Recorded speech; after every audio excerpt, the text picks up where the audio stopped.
Bom, e parlamentares da direita reagiram à operação da Polícia Federal contra o deputado Carlos Jordi.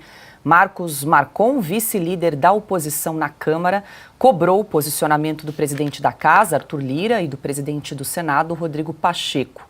De acordo com o parlamentar, ambos precisam se manifestar, abre aspas, sobre mais essa arbitrariedade promovida hoje, sob pena de mergulharmos em um abismo ditatorial, se é que já não chegamos lá, fecha aspas. Nicolas Ferreira chamou a ação da PF de ditadura. Bia Kicis classificou a ação policial como um absurdo sem tamanho, abre aspas. Isso sim é uma violência contra um poder. Invadir a casa e o gabinete de um parlamentar. E diga-se que um parlamentar que não cometeu crime, fecha aspas. Houve manifestação sobre o caso também no Senado. Nas redes sociais, o senador Carlos Portinho escreveu, aspas, a ação do Poder Supremo contra o líder da oposição é evidente gesto de perseguição e violência política contra um parlamentar e o próprio Congresso. É a comprovação da atuação de um poder sobre o outro, fecha aspas. Silvios, trouxemos algumas aqui repercussões de parlamentares sobre o caso. Agora são 18 horas, 13 minutos e até o momento não há uma palavra sequer do presidente Arthur Lira, presidente da Câmara, e também de Rodrigo Pacheco, presidente do Senado, presidente do Congresso. Olha, esse é exatamente o ponto. O presidente da Câmara dos Deputados, Arthur Lira, não se pronunciou até agora. A operação da Polícia Federal foi disparada às 6 horas da manhã. O presidente do Senado e, portanto, do Congresso Nacional, representa as duas casas, Rodrigo Pacheco, não se pronunciou até agora. Foragidos. Não sabemos, né? Aparentemente o Arthur Lira estava em Alagoas, mas não apareceu. Esse é o ponto. Arthur Lira teve a maior votação da história para a presidência da Câmara, maior do que o Ibsen Pinheiro.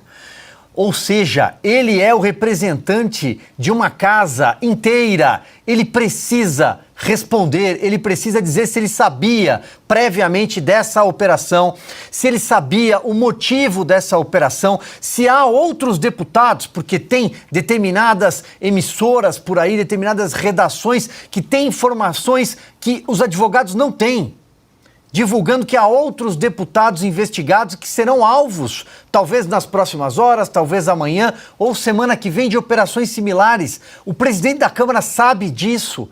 Ele precisa defender a casa. O presidente do Congresso precisa defender o Congresso Nacional. A Constituição precisa parar de pé naquela Praça dos Três Poderes. Ou, como disse o Augusto, pode fechar o Congresso Nacional. Não tem utilidade alguma, só que tem uma grande diferença nessa história. Cada um daqueles 513 deputados e 81 senadores foram eleitos pelo voto da sociedade, o eleitor confiou neles. Esse é o sistema democrático, essa é a nossa república. Nenhum daqueles 11 ministros teve um único voto. Aliás, se quisesse fazer exercício da política, deveriam se candidatar ao Congresso, deixar a toga, pendure a toga, vá ao Congresso, debater numa tribuna, e aí pode falar e advogar pelo que quiser. Mas nenhum deles tem voto, eles estão lá porque são amigos do rei. Onde está o senhor Arthur Lira? A história vai cobrar o senhor Arthur Lira. A história vai cobrar o senhor Rodrigo Pacheco, e digo mais, sem medo de errar. Tudo isso não aconteceria se esses dois senhores não fossem presidentes atualmente do Congresso. Não aconteceria no passado. Nem desde a redemocratização, eu repito, presidentes do PT que chefiaram aquela casa não permitiriam isso. Aldo Rebelo não permitiria isso também. Eduardo Cunha não permitiria isso também. Não estou aqui defendendo ninguém. Só estou dizendo que não permitiria a frouxidão do senhor Rodrigo Pacheco, sobretudo. Pois é, Piotr. Arthur Lira e Rodrigo Pacheco deveriam defender o Congresso, mas estão em silêncio, pelo menos até agora. O pessoal aqui no chat está perguntando o que os deputados, o que os parlamentares podem fazer nesse sentido para pressionar uma reação de ambos nesse caso. O Augusto mencionou que lá na ditadura o Congresso teve a coragem de dizer não aos militares que já estavam no poder desde 64. Arthur Lira e Rodrigo Pacheco não tiveram a coragem de aparecer para falar sobre o assunto. Acho que isso já diz muito do perfil daqueles parlamentares e desses dois presidentes das duas casas no Congresso Nacional. Sobre os parlamentares, os de oposição, eu vou só fazer uma sugestão aqui, mas neste momento, eu entendo que o poder das redes sociais, é importante marcar posição, façam uma sessão informal em frente ao Congresso Nacional. Se estiver fechado, faz em frente ao Congresso Nacional. Os senhores são deputados, provavelmente os senhores têm acesso ali. Façam ali informalmente, façam uma sessão informal, mas de apoio à Constituição, defendendo a Constituição. Interessante que Arthur Lira e Rodrigo Pacheco não precisam de nada além da Constituição para reagir. Nada além da Constituição. Não é uma revolução aleatória. Vamos, não, nada. É só defender um artigo constitucional, 1 ou 2 artigos constitucionais estão ali, já estão escritos. Não se deram ao trabalho, porque eles não foram constituintes. O constituinte já escreveu. A nossa longa Constituição de 250 artigos tem 2 ali que determinam exatamente o papel dos 2 presidentes das 2 casas. Se tivessem minimamente a coragem de se manifestar, pelo menos, para saber o que eles pensam, porque o Altineu, não tenho por que desconfiar do que disse o deputado Altineu Cortes. Então, se Arthur Lira está incomodado, bom, se manifeste, venha a público, diga, defenda a sua casa. Porque nós não temos até agora, até porque, digamos, né, é de novo mais um desses inquéritos em sigilo, ninguém sabe o que tem, à exceção de alguns jornalistas que têm acesso à informação do Supremo que, bom, sabe-se lá como isso deve estar acontecendo, ou estão inventando ou têm acesso privado, que os advogados não têm. Bom, opa, isso já é um problema para a defesa. Por que a defesa não tem acesso a essas mesmas informações?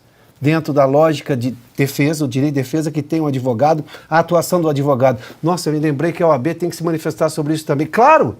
Por que os advogados não estão tendo acesso a tudo que está acontecendo? Como é que ele vai exercer o trabalho dele? Fato é que, aos parlamentares, eu sugeriria, todos da oposição, interrompam as férias, o recesso, seja lá o nome que vocês estejam dando a isso. Marquem para amanhã, para sábado, domingo, segunda. Bom, façam uma reunião ali. Abram uma sessão informal do Congresso Nacional ali, senadores e deputados. Não só os da oposição. Estou falando de todos que querem defender a democracia, independentemente de qual partido sejam. Mas apareçam, se manifestem, honrem o Congresso Nacional, honrem a Constituição Federal. Porque do jeito que está... Em 68, era um punhado de deputados que pertenciam ao PMDB. O pessoal da Arena, que tinha um mínimo de dignidade, votou contra a autorização para processar o Márcio Moreira Alves, e eles fizeram isso numa sessão do Congresso. O Congresso tem que ser reaberto pela oposição, pelos que têm dignidade, tem de exigir a devolução do material apreendido, um pedido de desculpas e a volta à normalidade constitucional. É isso que eles têm de fazer imediatamente, não tem que esperar nem marcar data. É já. É já.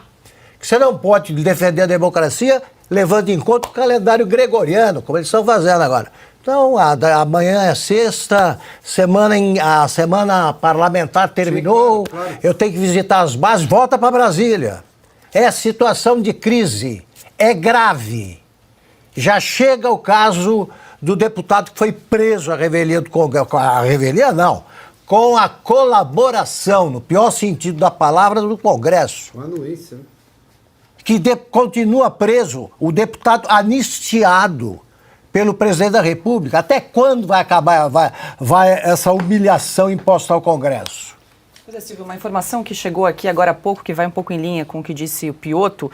Carlos Jordi, senador, que é líder do PL no Senado, disse que vai convocar uma reunião de líderes para discutir, Carlos Portinho, perdão, para discutir um posicionamento a respeito desse caso. Isso é evidente. Isso é alvissareiro. É uma sinalização. Sim, claro, é preciso fazer alguma coisa. O Rodrigo Constantino acabou de trazer um dado importantíssimo. Ele quebrou o sigilo do líder da oposição. Ele tomou o celular e o computador do líder da oposição. Isso acontece na Venezuela, onde você vai e toma. Daqui a pouco ele pode mandar prender um parlamentar sem autorização do Congresso. Como é que você toma elementos de um outro poder sem a anuência da casa, sem que o plenário autorize isso? Silvio, só me permita, o Augusto fez menção aos parlamentares da Arena à época da ditadura. Os democratas do governo têm que se manifestar também, na esplanada dos ministérios. Nós estamos falando agora de uma coisa absolutamente grave. É um rompimento constitucional. É uma invasão sem precedentes das prerrogativas do Congresso Nacional. Por uma decisão, e olha que não é nem uma decisão de um outro poder, é uma decisão monocrática de um ministro. Os democratas ou se manifestam agora, ou isso vai custar caro ao país. Ou amanhã pode ser eles. Claro, Amanhã pode ser, vai chegar a vez deles. A esplanada tem vários partidos, não é só o PT, não.